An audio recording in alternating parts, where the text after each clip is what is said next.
Welcome again to another episode of Sipping and Tipping with the Andersons. I'm Dave Elkchek, and I'm joined again by Corey Skinner. Corey's our resident beer geek. Corey, good to see you again. Nice to see you, Dave. Not offended by that beer geek thing, right? No, good. Not at all. Beautiful beard.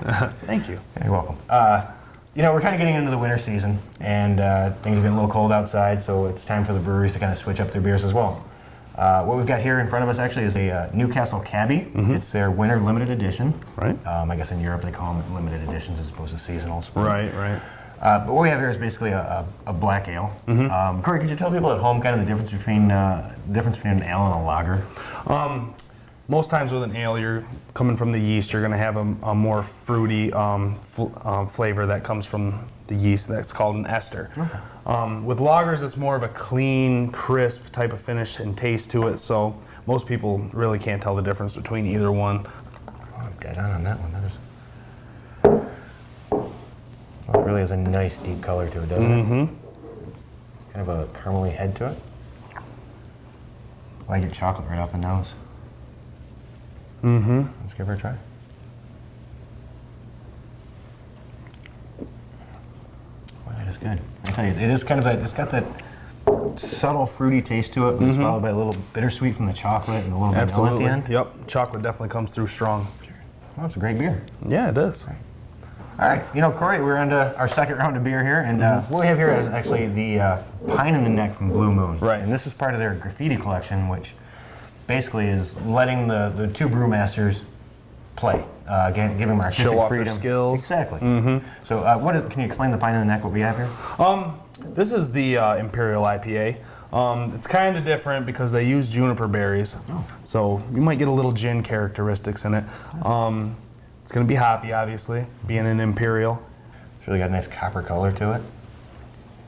You get that real hoppy. Yeah, hoppy, pine. Oh, and Pine in the Neck would make sense. Yep. Let's give her a try. Oh,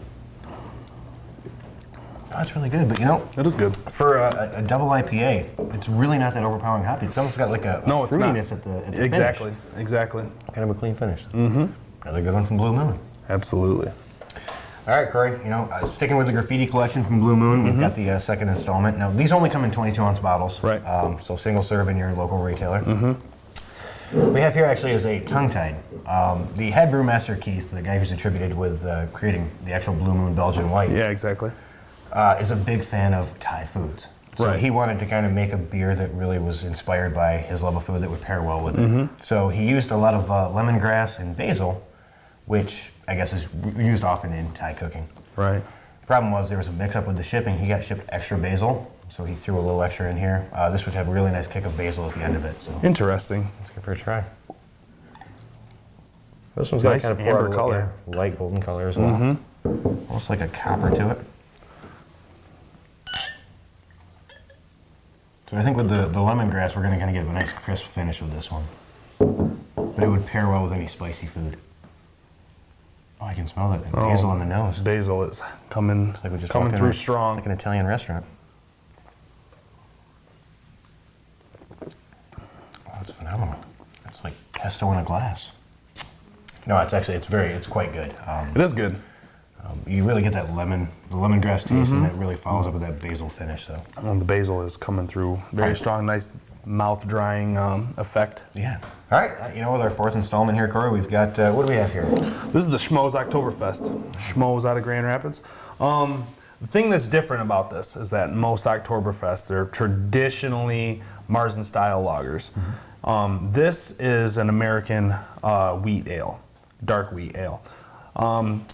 Kind of the idea behind it was Michigan being iron-rich waters really lends itself more to ales than it does to lagers, and they were looking for more of a hoppy taste to it with a kiss of chocolate, and really you just wouldn't be able to get that out of a Marzen style lager. I like to think of myself as an Oktoberfest fan, so Right?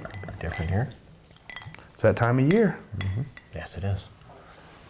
No, I'll tell you, that's really got a nice dark color to it too. Yeah, So like a nice really and amber- hazy, yeah. just like a wheat ale should be. So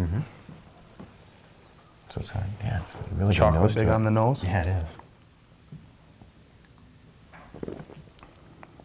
Oh, but you're right. That's like the little hint of chocolate at the end of it. That was, Yep. really makes it clean and refreshing. Low bitterness, easy to drink.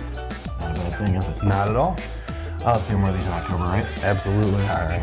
Well, thanks again for joining us for another episode of Sipping and Tipping. Again, I'm Dave Alpachek. This is Corey Skinner. Cheers.